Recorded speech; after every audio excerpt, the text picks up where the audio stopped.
লালমনিরহাটের তিস্তা ব্যারেজ পয়েন্টে নদীর পানি আবারও বিপদসীমার উপরে প্রবাহিত হচ্ছে। ৩রা আগস্ট রোববার দুপুর ১২টায় পানি রেকর্ড করা হয়েছে ৫২.২০ সেন্টিমিটার, যা বিপদসীমার চেয়ে ৫ সেন্টিমিটার বেশি।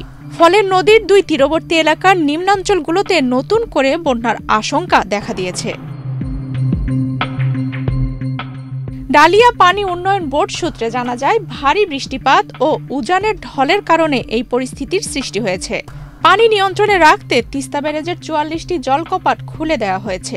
এক্সট্রিম মশার কয়েল প্ল্যান্ট ফাইবার দিয়ে তৈরি, তাই সহজে ভাঙে না, সুগন্ধিযুক্ত ও নিরবিচ্ছিন্নভাবে চলে। ডেঙ্গু, চিকুনগুনিয়া বাহি সহ যে কোনো মশার বিরুদ্ধে দেয় এক্সট্রিম সুরক্ষা।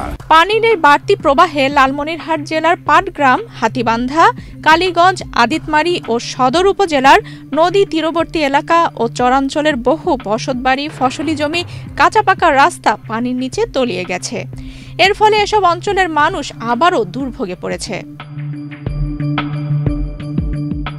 এর আগে গত ২৯শে জুলাই তিস্তার পানি হঠাৎ করেই বিপদসীমা অতিক্রম করায় আকস্মিক বন্যা দেখা দেয়। তখন ৫,০০০-এর বেশি পরিবার পানিবন্দী হয়ে পড়েছিল এবং অনেক কাঁচা পাকা সড়ক ভেঙে যোগাযোগ বিচ্ছিন্ন হয়ে পড়ে। এ বিষয়ে ডালিয়া পানি উন্নয়ন বোর্ডের নির্বাহী প্রকৌশলী অমিতাভ বলেন, উজান থেকে নেমে আসা ঢলের কারণে তিস্তার পানি দ্রুত বেড়েছে। পরিস্থিতি এখন নিয়ন্ত্রণে থাকলেও নিম্নাঞ্চলগুলো প্লাবিত হওয়ার ঝুঁকি রয়েছে। স্থানীয় প্রশাসন ও দুর্যোগ ব্যবস্থাপনা বিভাগ পরিস্থিতি পর্যবেক্ষণ করছে এবং প্রয়োজনীয় প্রস্তুতি নেওয়া হচ্ছে বলে জানা গেছে।